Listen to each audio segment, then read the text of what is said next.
Bitarata janvier kalo kile 27 sama fila ani 26 EITV filɛba jama Mali kɔnɔ ani Mali kɔ kan aw bisimila an ka bidon kibaruyaw kɛnɛ kan kunnafoni daminɛna Kayi kunun tɛnɛ janvier kalo kile 26 sama fila ani 25 kalanso 9 ani kalanso 12 olu ka ɲɔgɔn dan baara kurumu karili kɛra Kayi lycée dugukolo konare kɔnɔna la hakilina jiginna Kayi kalanko ɲɛnabɔbaga monsieur Mamadou Keita ale kun bɛ nin kɛnɛ kan.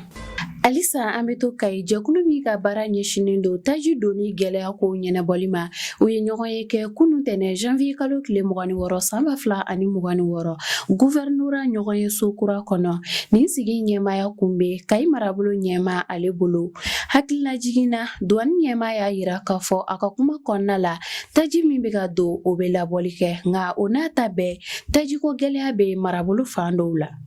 An bɛ taa Sikaso kunun tɛnɛ janvier kalo tile 26 sanba fila ani 26 Sikaso marabolo ɲɛma nisɔndiyalen bɛ Sikaso dugudenw ladɔnniya k'a fɔ Mali finitigilakaw ka lakana senfɛ o ye misikulu dɔw minɛ banbaciwalekɛlaw bolo o la a ɲininen don minnu ka misituninw na u ka taa ni kunnafoni jɔnjɔn ye tile fila in na minnu ka baara ɲɛsinen don baganko ɲɛnabɔli ma olu jabala la.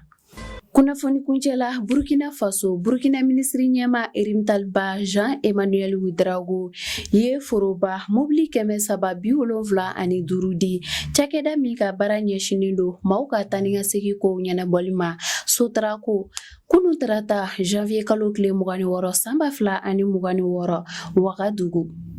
An balima bamanankan kunnafoni lamɛnbaaw ni ne bɛ dansigi kɛ an ka bi dɔgɔkun kibaruyaw la aw ni ce aw ka ɲɛmadaluw la EITV tele n b'aw dɛmɛ ni aw ka laɲiniw sabati aw k'an bɛn tiɲɛ waati wɛrɛ.